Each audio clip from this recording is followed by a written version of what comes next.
Hi, congratulations on becoming pregnant. So, I'm really glad that you have chosen to take this prenatal yoga journey with me. This video doesn't have any actual yoga in it. We're just going to go over some of the fundamental things that I think you need to know before starting. So, there's three main points that I'm going to make. The first one is the difference between prenatal yoga and regular yoga. After that, we're going to go through some of the props. I've got all my props here. What they mean and what they're used for, partially so that you can decide if you want to purchase anything, whether that's a good investment or not a good investment, and also if you get to any yoga pose where you feel like you're not quite right in the pose, you might come back to this video and you might go, oh yeah, that's right, I can use one of those props. The third thing that we're going to go over is just simply lying down. And lying down is a very big one because pregnancy, and especially later stages of pregnancy, it's quite hard to get comfortable, particularly if you're doing yoga on a hard wooden floor like that. And if we're talking about relaxing, you really want to be comfortable. Okay? All right. So, what is the difference between prenatal yoga and regular yoga? Not a huge amount. In my regular yoga classes, one of the things that I always tell people is that every person's body is different and that you need to work at your own pace. You need to do things that feel right for you and serve your body. That is the same in prenatal yoga, but it's even more important because, yes, every person's body is different, but every baby is different and every pregnancy is different. So, even if this is your second child, you'll find that the pregnancy is not the same as with the first child.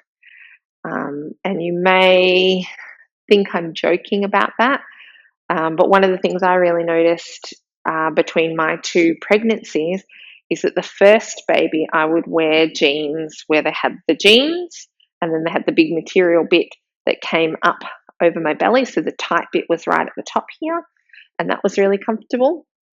And with my second baby, he really hated the band up here. So all of a sudden, all these jeans that I was wearing for my first pregnancy, baby just couldn't tolerate.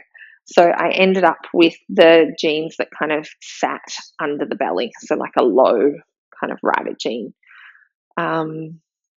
Again, different babies, same person, different babies, different pregnancies. So normally if I'm teaching a prenatal yoga class face to face, I say, if anything doesn't feel right, let me know. I know the correct alignment for different yoga poses, but I don't know your individual bodies. I don't know your individual babies, and I don't know how that feels for you. So that part of it is up to you. Okay. Obviously, online, it's not as easy to let me know what's going on for you. So I would just stop that exercise, maybe come into something else. Send me an email, send me a text message about which exercise you were doing and what actually was going on for you, and I will get back to you. Okay, this is not a do these exercises, one glove fits all, and then you're left kind of without any help or support. Do email or message me if you do need some help and support. Okay. So every woman's body is different. Every baby is different. Every pregnancy is different. If you feel uncomfortable or you feel like you're stretching the wrong parts of your body or something just feels a little iffy, make sure that you listen to that. That is one of the things that I really like about teaching prenatal yoga, in that women that are pregnant tend to listen to their bodies more so than the average person. So continue on with that. Okay. So if anything isn't serving you, just stop. Come back to either a more basic form. I said just 2 seconds ago. If you feel like you're stretching the wrong part of your body, the wrong part of your body is a joint. Okay, so if you're feeling the pressure or the stretch in, let's say, your knees or your ankles or your wrists, really big one for pregnancy, wrists, or, and this is probably the most important one, in here or in here. Yep, those two joints in here. Stop. Stop instantly. Where we want to be feeling stretch, strengthening, work activity happening is in bellies of muscles. So here, here, here, possibly a little bit here, here, absolutely in here, in here. Those are all good places. All right. So apart from that, yoga and prenatal yoga are pretty similar. I really, really despise prenatal yoga that is just exactly the same as yoga without, say the lying down on your stomach poses or the headstands and handstands. I think pregnancy is a specific journey, and so the yoga should be specific. So yes, whilst my background is in traditional yoga, and I have been teaching yoga for over 20 years now, probably more by the time you're watching this video, the pregnancy yoga that I teach has a little bit of other stuff in it. So I draw from my osteopathy stuff. I draw from my doula experience. We do positions for birth. We do things to strengthen your body in order to carry. So the extra weight, the change in posture, the fact that you're going to need your legs during birth for some strength, strength for arms when you're carrying, opening up the chest for increased breast fullness, but also for breastfeeding and reduction of mastitis later on. We do lots of work on the wrists for wrist strength. So when you have a new baby, you're going to be holding that head. So we don't just do yoga minus a whole heap of stuff. We do a version of yoga that also has some exercises that I've borrowed from other places to really help you in your prenatal journey, to help you get the most out of your pregnancy, the most out of your birth, and the most out of your postnatal period. Okay. Unless I am specifically talking about a vaginal birth, which I will say vaginal birth. When I say birth, it is either a cesarean or a vaginal birth. Okay. I don't distinguish between the two. I've had one of each personally. A cesarean still requires relaxation. It still requires a fit, healthy body for recovery. It still requires breathing exercise. It is still just as hard and taxing on your body, and it is still just as important that you practice yoga leading up to it. Okay. So that's really the difference between prenatal yoga and postnatal yoga. Next, we're going to go on to some props. I've got all of my props here. The first one, and the one that I'm sitting on, but I'll grab another version of it, is a yoga bolster. I'd probably recommend getting one of these. You can get them at any yoga store. You can get quite a lot of them online. If you just Instagram yoga bolster, there is a whole heap of different companies that make them. And the good thing about getting a yoga bolster is that they are all the same size. So yes, you can use pillows or blankets rolled up or mats rolled up to try and simulate a yoga bolster. But I find that if you have a yoga bolster, you'll always have the correct kind of dimensions, the correct amount of like squishiness in it, and you'll just find it really useful. You'll even find it useful for postpartum, for whilst you're sleeping, all of those kinds of things.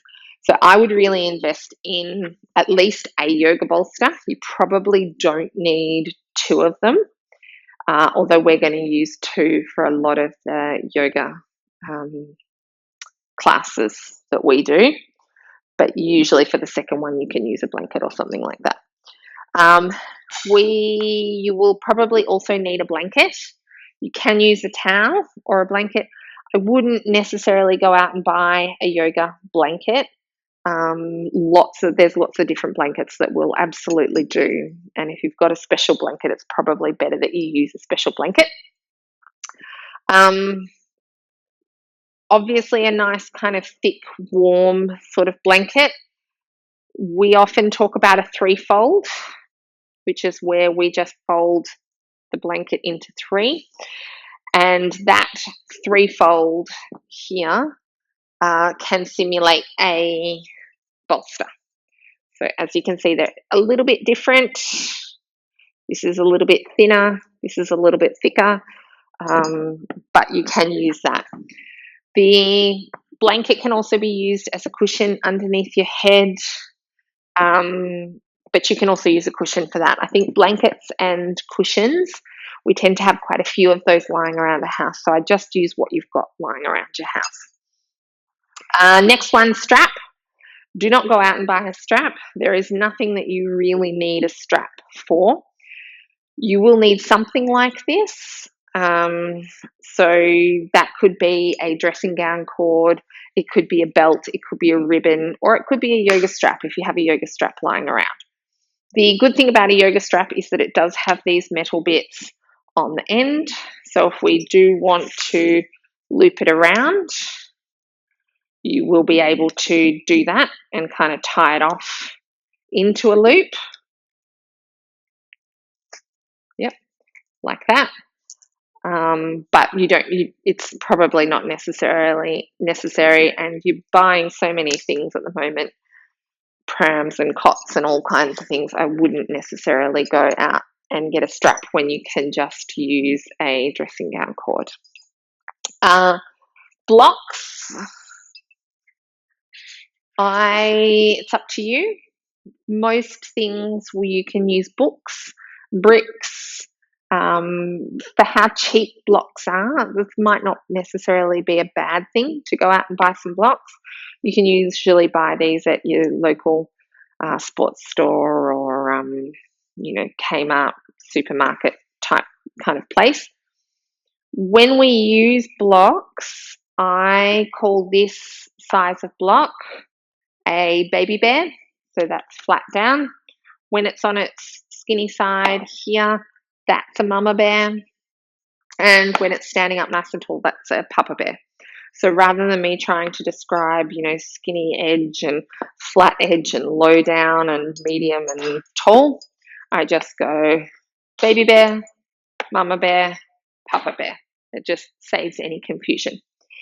If you are one of those people that loves yoga, wants to spend the money and wants to set yourself up correctly, I would purchase what we call a beveled edge. So this block, as you can kind of see it has very straight edges. Sometimes those straight edges can kind of dig into you, especially when we put them underneath the back. A beveled edge is just a kind of slightly rounder and softer edge. So that's a little bit more comfortable. I think they do cost a little bit, but if you are going out and buying them, it's probably worth it. If you're not, if you've got these blocks at home, don't worry about it. It's not worth it. Cushion for underneath your head. I use my sandbag often for underneath my head. Don't go out and buy a sandbag. I also use the sandbag for a little bit of weight in case I like a little bit of weight. But really, pregnancy, I probably wouldn't bother. There's going to be some other videos later on where we use some other different props, but we'll go over them as we use them. Most of them you'll have at home. There'll be things like face washes, scarves, that kind of bits and pieces. So those are all the basic yoga props. Like I said, don't necessarily run out and buy them. There's mostly you can use things at home to substitute. All right. Last thing that we're going over in this introductory video is lying down in pregnancy. Lying down in pregnancy is something to really master. Take some time, especially in the comfort of your own home, to work out what is comfortable for you. Okay. Usually, what happens when I teach a pregnancy yoga class is I go through all of the lying down options, and people start off the early stages of pregnancy. Things aren't really uncomfortable yet. They don't want to monopolize all of the bolsters, the props, the bits and pieces. They're not entirely sure what positions they feel really comfortable in. So they start off, it's all a little bit awkward. Maybe they have one pillow underneath their head. Maybe they're on their back. They get uncomfortable. They roll, move, shift, all the rest of it. Usually, by the time they are third trimester, ready to give birth, been coming to yoga for a while, they know exactly how to use all of the props and what's available to them. They end up like queens, bolsters underneath their arms, underneath their legs, reclining, something underneath their head, blanket covering them. Ideally, especially since you're at home, ideally, have a play, get to that third trimester luxury, kind of exactly perfect comfortableness. Now, when you first start, why spend 9 months working out exactly what makes you comfortable? Work it out at the start and spend 9 months really enjoying the relaxation. So the relaxation is a really important part of prenatal yoga because it really helps to calm your nervous system. It helps to get the hormones flowing. There is 2 different types of nervous systems. There's your fight and flight, which you've probably heard about. That's your I'm being attacked by a bear, I need to run away, I need to add go, go, go, go, go, go, go, go, go, activity, it's a bit of stress, that kind of thing.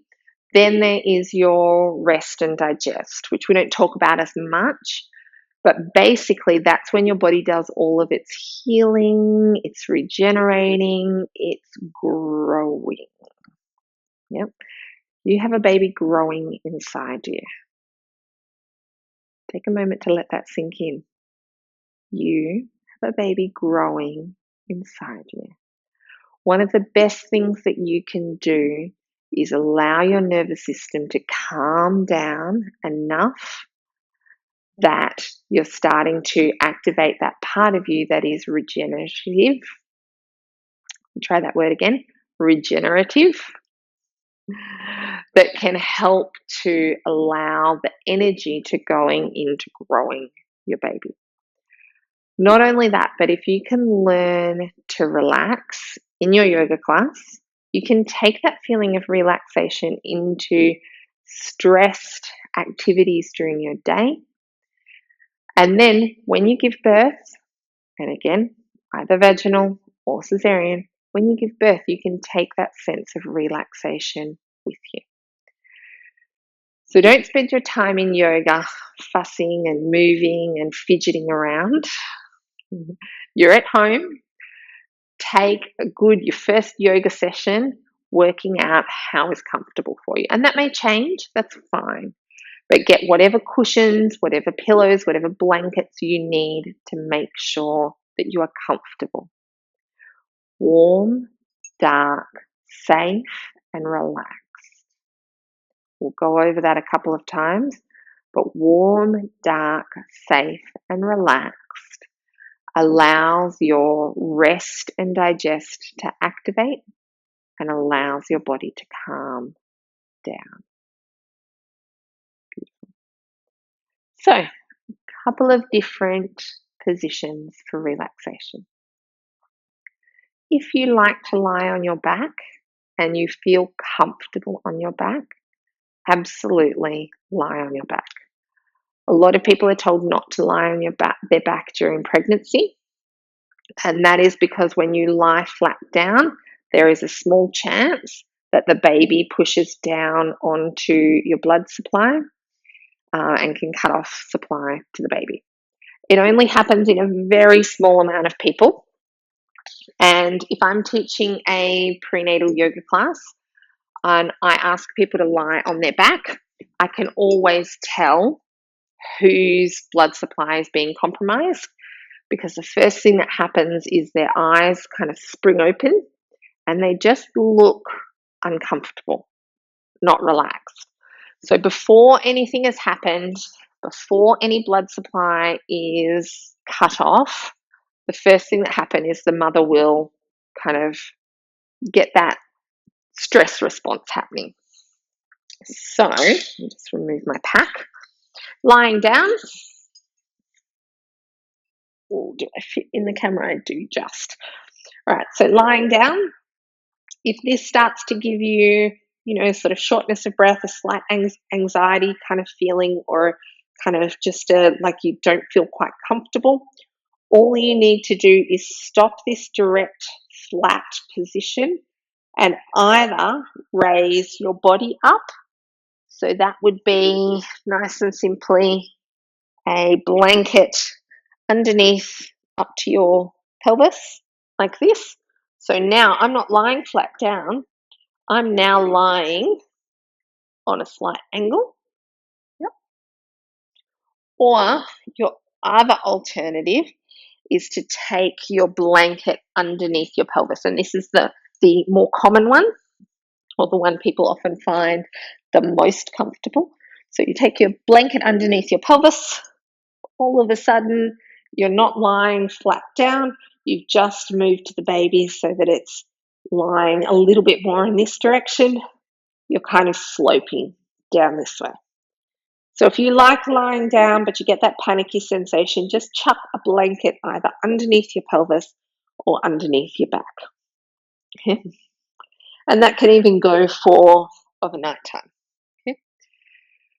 One of the things that pregnant women really, really like is that feeling of lying down, but more of a reclined feeling of lying down.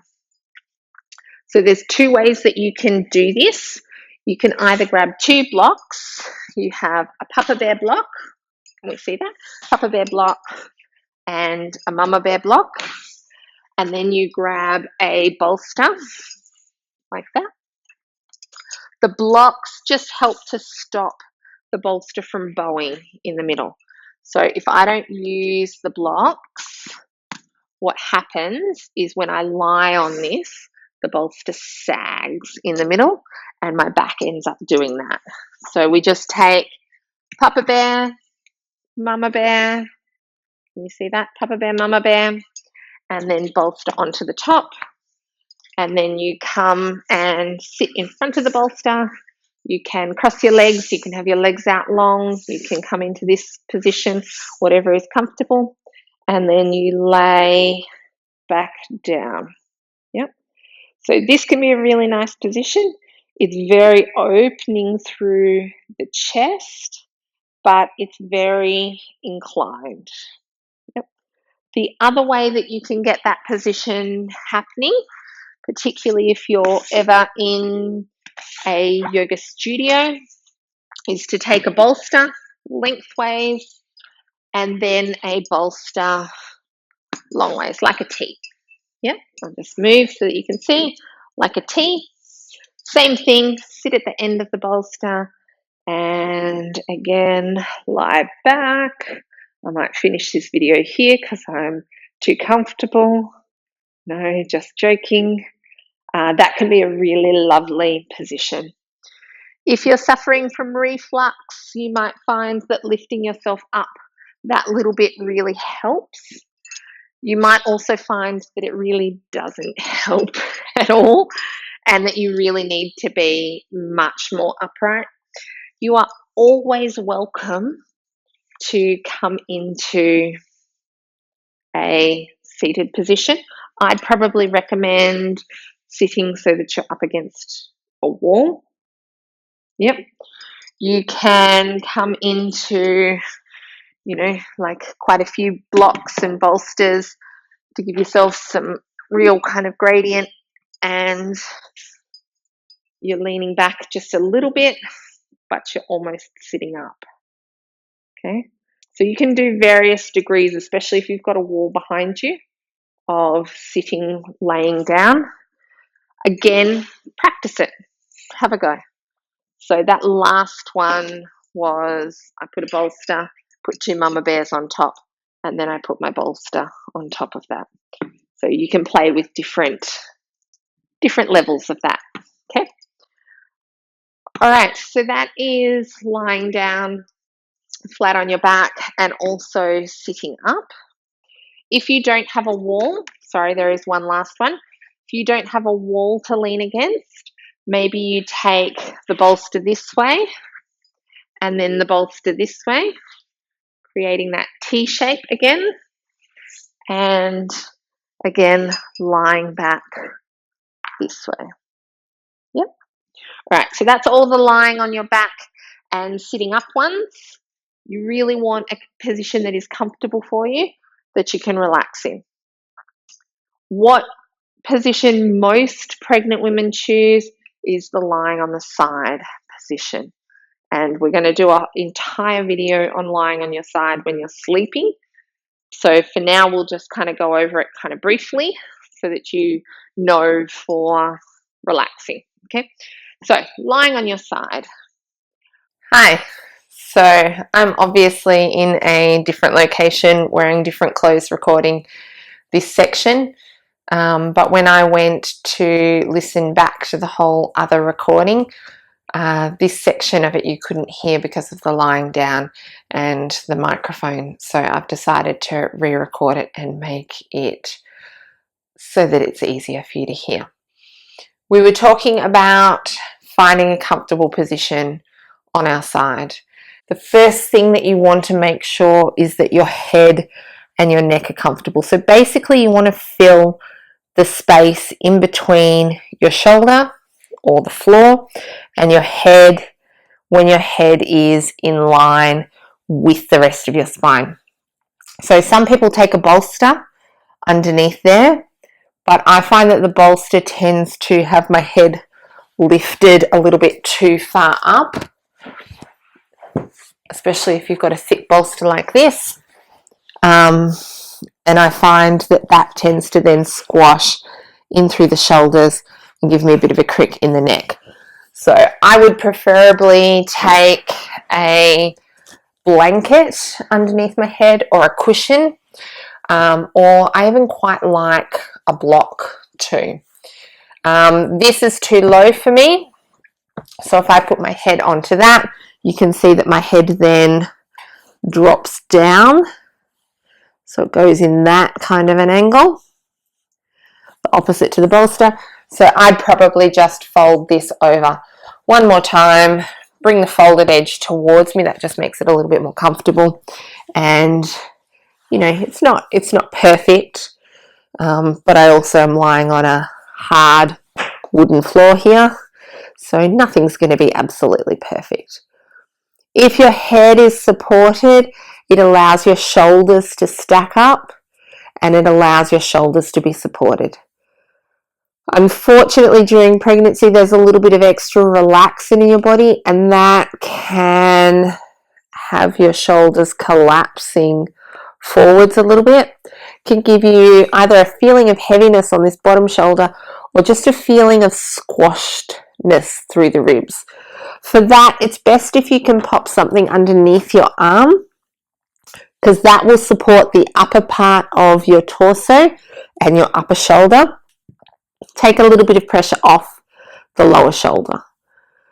But typically, because we're not staying here for very long in a yoga class, the shoulders don't seem to be as much of a problem as the hips and the pelvis.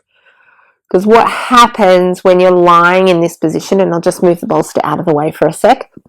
When you're lying in this position, especially since your pelvis is kind of widening, there's weight from this hip pushing down onto this bottom hip.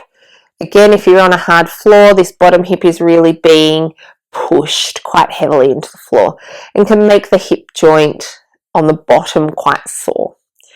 The other thing that happens is because we've got this sloping down of the leg here, this leg bone is pulling on the hip socket. So the best way to do that is to, rather than have a slope with your leg, is to have a position where this leg is in line with the hip. Not up here, because then you still have a sloping and a squashing down into the hip, but a straight kind of line. So this is where the bolsters are actually really, really good, because for most people, a bolster in between the legs gives you really good straight leg. This leg bone is no longer pulling on the hip socket, and this hip is being pushed into the bolster, and so there's a lot less weight in this bottom hip kind of joint. For some smaller women and women in earlier stages of pregnancy, this is too much. So the bolster in between the legs then has their leg up, like I demonstrated like that before. If that's the case, try just slightly lengthening out that bottom leg. Yep, it's a little bit more straight. Bend this top leg and put this top leg on the bolster. So you can see for me that's not as great as the bolster in between, because I've got quite a wide pelvis. That is creating that little bit of a slope, but it's a lot less. It was probably okay for me for a yoga class. The other good thing about putting the bolster underneath your leg is if you move it up a little bit closer, you can pop the bolster underneath your leg so that your leg and the top hip joint is supported, but you can also pop that upper arm onto the bolster so that the upper arm is supported and the pressure is taken off the shoulder joint. Okay, so lying on your side, I mean, you can just lie normally on your side in whatever position is comfortable. Definitely with something underneath your head, but you can also take the option of something between your legs, under one leg, under one shoulder, or under one leg and shoulder. If you're really getting pain in through this bottom hip, when you either come into a yoga class or just practicing at home, grab something, and I'm going to demonstrate just with this blanket, but you're probably much better off with like a hand towel. Make it into a thin kind of strip. So I would call this like a threefold. So you start off with your rectangular shape and you go twice over, threefold. Take one side and fold it in this way. Take the other side and fold it in this way. Okay, so that you have, I don't know, a V, a U. Okay. Obviously, if you do this with a hand towel, it's going to be a lot less bulky in here. A full-on blanket like this might be too much for you. But then I guess that also depends on how much pain you're having in that bottom hip. What this folded blanket does is it creates quite a nice space in there for your hip joint. So if you then come to sit with your hip joint on that cushion, you can then take something underneath your head and lie down. Yep, and for me that's way too high. But then I also am not pregnant.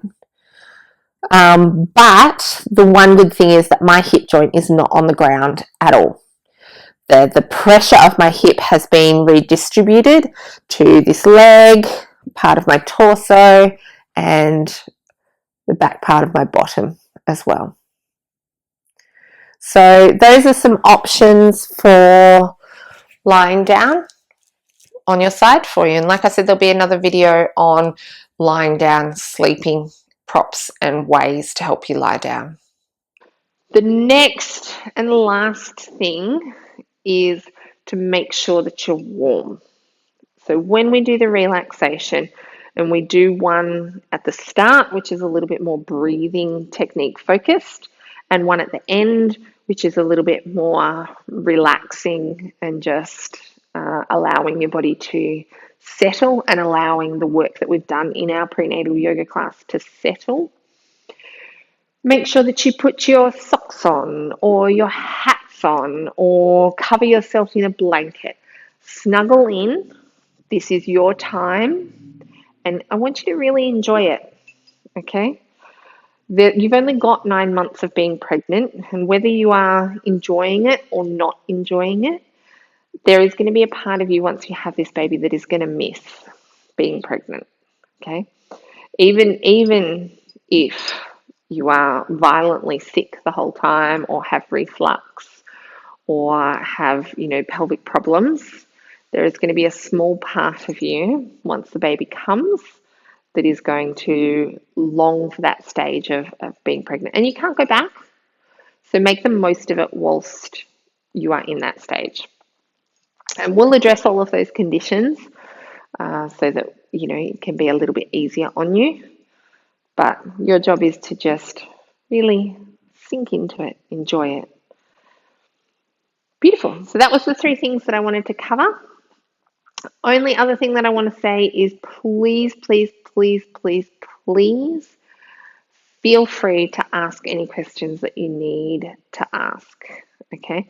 This is not the kind of course where I just hand you the course and leave you on your own. Of all the pregnant women I have either treated osteopathically or taught as a yoga teacher or looked after in a doula and birth support category, one of the most common things I get is women that have these seemingly everyday kind of questions, and they don't have anyone to ask. Sure, they may be seeing a midwife or an obstetrician or have care professionals, but they often don't feel like they have access to those care professionals. So if you are doing this online course, I'd like you to consider me one of your care professionals and a care professional that you have access to. Ask me anything that you need to ask. Please ask me before you Google things, because even if you manage to Google the correct answer, I guarantee you get a whole heap of answers that you weren't bargaining for at the same time. All right. Thank you. And I hopefully look forward to seeing you online. Namaste.